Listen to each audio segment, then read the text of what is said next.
Department से ले सकते हैं। और दोस्तों तीसरा इसमें डॉक्यूमेंट है अपने इनकम टैक्स रिटर्न। अगर आपके इनकम टैक्स रिटर्न नहीं है दोस्तों आप रहने दीजिए, हालांकि वो मांगते हैं इनकम टैक्स रिटर्न, क्योंकि वो सॉलिड प्रूफ है कि आप जो भी कमा रहे हैं अपनी गवर्नमेंट को टैक्स दे रहे हैं, आप जेन्युइन तरीके से कमा रहे हैं, आपके जो पैसे हैं अकाउंट में वो जेन्युइन है। अगर आपके पास नहीं भी है तो आप मेंशन कर दीजिए अपने कवर लेटर में कि मेरे पास इस रीज़न की वजह से मेरे पास इनकम टैक्स रिटर्न नहीं है, या तो मेरी सैलरी कम है, या मैं जॉब नहीं कर रहा, मैं एज ए फ्रीलांसर काम कर रहा हूँ।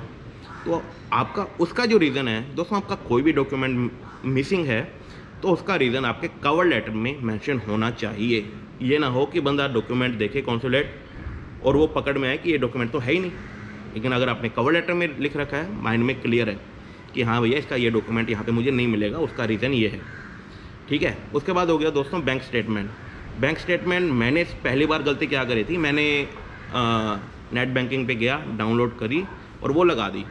दोस्तों उसमें साफ लिखा है डॉक्यूमेंट रिक्वायरमेंट में कि आपकी जो बैंक स्टेटमेंट है वो साइन एंड स्टैम्प होनी चाहिए बैंक से। तो आप बैंक जाइए, अपने बैंक वाले को बोलिए कि मुझे 3 महीने की स्टेटमेंट निकाल के दे, उस पर स्टैम्प करके सिग्नेचर करके। हर एक बैंक आपको स्टेटमेंट निकाल के मतलब दे सकता है, ये उनकी फैसिलिटीज़ में रहता है। मतलब कोई बैंक कोई कुछ भी चार्ज नहीं करता, और चार्ज करेंगे भी तो 50-100 रुपये चार्ज कर लेंगे ज़्यादा से ज़्यादा, ठीक है। दोस्तों बैंक स्टेटमेंट हो गई, मतलब ध्यान रखना उस पर स्टैम्प होनी चाहिए। अगर स्टैम्प नहीं होगा तो आपका फिर आगे नेगेटिव पॉइंट हो जाएगा। उसके बाद दोस्तों जो अपने को डॉक्यूमेंट चाहिए वो चाहिए कि आपके पास अगर क्रेडिट कार्ड भी है तो क्रेडिट कार्ड की स्टेटमेंट भी आप लगा सकते हैं। और आपकी अगर आपके पास पहले आप शेंगन जा चुके हैं तो, या नहीं भी गए हैं तो आपका पासपोर्ट का पहला और जो आखिरी पेज है उसकी फ़ोटोकॉपी लगती है। आप अपने ड्राइविंग लाइसेंस और आधार कार्ड की फ़ोटोकॉपी लगाइए। और क्या लगा सकते हैं, हाँ अभी इस कोविड का टाइम चल रहा है तो अपना कोविड सर्टिफिकेट भी आप लगा दीजिए कि भैया मैं डबल वैक्सीनेशन हूँ। और कवर लेटर में मेंशन कर दीजिए I am double vaccinated and I will follow every of your policies and travel restriction, I will respect them, ठीक है। तो दोस्तों बस यही डॉक्यूमेंट है। अगर आप का बिज़नेस है तो आपके बिज़नेस के डॉक्यूमेंट लगेंगे, उसमें सैलरी स्लिप्स या एनओसी की ज़रूरत नहीं है, उसमें आपके बिज़नेस के डॉक्यूमेंट लगेंगे और आपकी इनकम टैक्स रिटर्न उसमें ज़रूरी है। तो दोस्तों मैं आपको थोड़े से टिप्स और दे देता हूँ।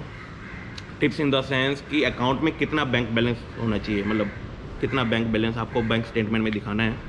दोस्तों वो कम से कम आप दिखा दीजिए 1.5 से 2 लाख रुपये, वो भी चलेगा।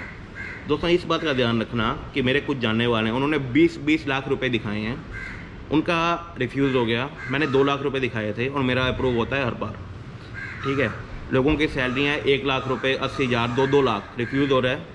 अगर मैं मेरी सैलरी में दिखाता हूँ, जब मैंने पहली बार अप्लाई करा तो 20 से 30 हज़ार रुपये सैलरी थी, तो उसमें भी अप्रूव हो गया था, ठीक है। दोस्तों बिल्कुल भी नहीं घबराना है शेंगन वीज़ा अप्लाई करते हुए। अगर आप रियल में ट्रैवल करना चाहते हैं तो शेंगन वीज़ा अप्लाई कीजिए और यूरोप घूमिए, आपको कोई नहीं रोक सकता दोस्तों, ठीक है। लेकिन आपकी इंटेंशन क्लियर होनी चाहिए, क्योंकि जो एम्बेसी में कॉन्सुलेट बैठा है वो भी एक छोटा डॉक्टर ही मान लीजिए। डॉक्टर के पास कोई पेशेंट जाता है, उसको पता लग जाता है कि क्या बीमारी है, और आपके जो डॉक्यूमेंट जाते हैं उनको देखते ही पता लग जाता है। जो मैंने आपको बताया, कवर लेटर आपका कॉपी है, इटिनरी आपकी कॉपी है, फ्लाइट की टिकट आपकी डमी टिकट है, सब होटल आपने booking.com से करें, मतलब जेब से एक पैसा नहीं लगाया, कोई एफर्ट नहीं लगाया, और आपने ऐसे डॉक्यूमेंट दिए हैं कि भैया लग जाए तो लग जाए, ना लगे तो ना लगे। वो भी कहते हैं भैया क्या करेंगे ऐसे बंदे के डॉक्यूमेंट पे वीज़ा लगा के, तो रिफ्यूज़ कर देते हैं। तो दोस्तों मुझे लगता है कि मैंने सब इन्फॉर्मेशन दे दी है, और चैनल आपने सब्सक्राइब नहीं करा है तो प्लीज़ चैनल को सब्सक्राइब कर दीजिए। आगे वाली इन्फॉर्मेशन आपको सबसे पहले मिलती रहेगी। बेल का आइकन भी दोस्तों क्लिक कर देना, उसको ज़्यादा एफर्ट नहीं लगता, ठीक है। दोस्तों अगर आपके कोई भी क्वेरीज हैं आप कमेंट में डालिए, मैं उसका रिप्लाई दूंगा। लेकिन अगर मेरे से वर्क वीज़ा के रिलेटेड क्वेश्चन पूछा, स्टूडेंट वीज़ा के रिलेटेड क्वेश्चन पूछा, तो दोस्तों मेरे उसके पास जवाब नहीं है। I am not a travel agent, I am a traveller. तो आपका बैकपैकिंग से रिलेटेड कोई भी क्वेश्चन है मैं आपका जवाब 100% दूंगा। और बाद में मुझे ये भी क्वेश्चन, वही मैंने आपको बताया था कि रमन आप हेल्प नहीं करते, वीडियो में बड़ी बड़ी बातें करते हो। तो दोस्तों I am not a travel agent bro, like I am a traveller. आपको ट्रैवल करना है, आप नॉर्मल क्वेश्चन पूछिए। आप पूछेंगे कि मेरा वर्क वीज़ा रिफ्यूज़ हो गया, मेरा स्टूडेंट वीज़ा रिफ्यूज़ हो गया, मेरा ये हो गया, तो दोस्तों मैंने कभी अप्लाई नहीं करे ऐसे वीज़ा, मुझे एक्सपीरियंस ही नहीं है, तो मैं आपको कहाँ से सजेशन दूंगा, ठीक है दोस्तों। तो दोस्तों मिलते हैं अगली वीडियो में, सब्सक्राइब करना मत भूलना। Thank you so much.